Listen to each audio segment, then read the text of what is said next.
Mr. James says, I'm a music maker, born and bred. Like we was talking about the Cowbell that is famous in Junkanoo with the treaty. Cowbell was designed by a music maker, so that's why we here now, so you can talk to the actual person, put the face to it, who actually designed them for the music makers back when he did. And his name is Mr. Dennis Rabbit. That's him sitting right on the side of you. Oh, that was way back in '89. You know, I was Saxon Rockets up on this position. One night I talking to a friend of mine, Isaiah Taylor. He was a music maker too. So I told him, I said, boy, I'm going to take it one down and doing that change in Junkanoo. He's like, when I talked to him, boy, I said, I have these new Cowbell son. I want to bring out.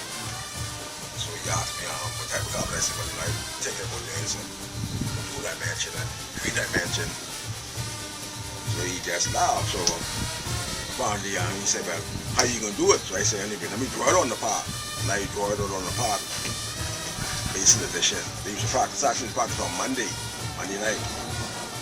And everybody came by, they looked, they said, okay, well, you draw it, you gotta put it in action. So I said, okay.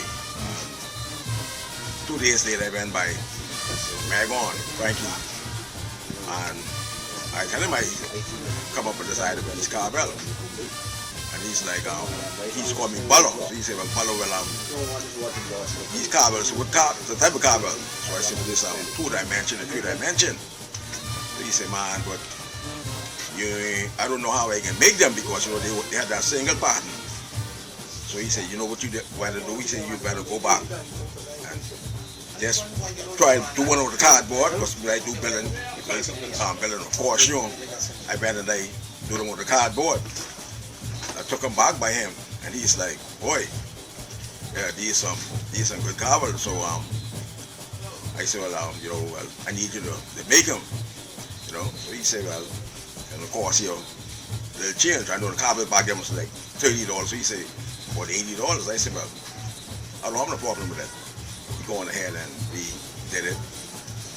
And about 2 months later, I came back, I went back to him, and I said, okay, I got a next.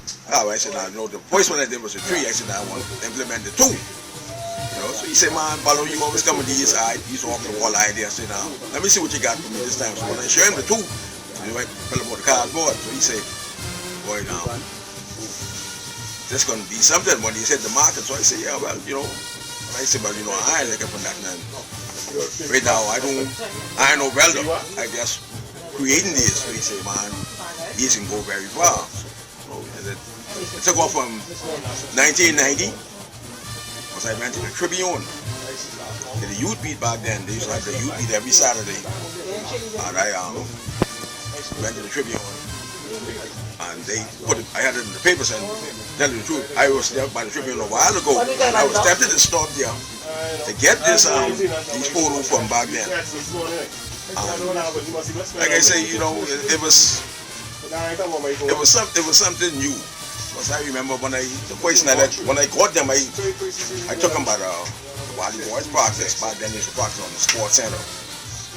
And you know, I went in the back of the group and I started shaking them, and like everybody turning their head, want to make all this noise coming from. You know, because right there they don't have the single bell. So a friend of mine, he used to work the lock place there in Central. So I said, yeah. He said, man, let me try these, man. So I say, I give it to him. You know, you go on the line and I said, bring it. He said, man, he's some good Cowbell, man. He said, well, you can go far. He said, you can change Junkanoo, you know. I said, yeah, man, you know. So Scuba came same time, and he looked at them, and he looked at them. He said, man, it's a bunch of foolishness, man. You know, I say, well. So the fellow said, man, don't mind him. Say, you know, he just mad because he ain't nobody. You know, why he come up with this idea? I said, well, I know that. And that Monday, I went up at cycling practice. They was practicing up on the basic session park. I went in the park and I started shaking them. I was like, everybody's like, boy, you want to see them Cowbell, but this fella bring on it. everybody's like, who better the fellow who drawing the Cowbell on the park? See, man, you all need to come see, he got to move there now. You know? And I started to shake him. And one of the lead brothers at the time, I forget his name, but this Rasta guy, he came over and he said, yeah, man, I said, boy, you keep telling me about these bells. Let me see these bells when I show. Man, he going on the line, he started ringing them. And from there, they just take off.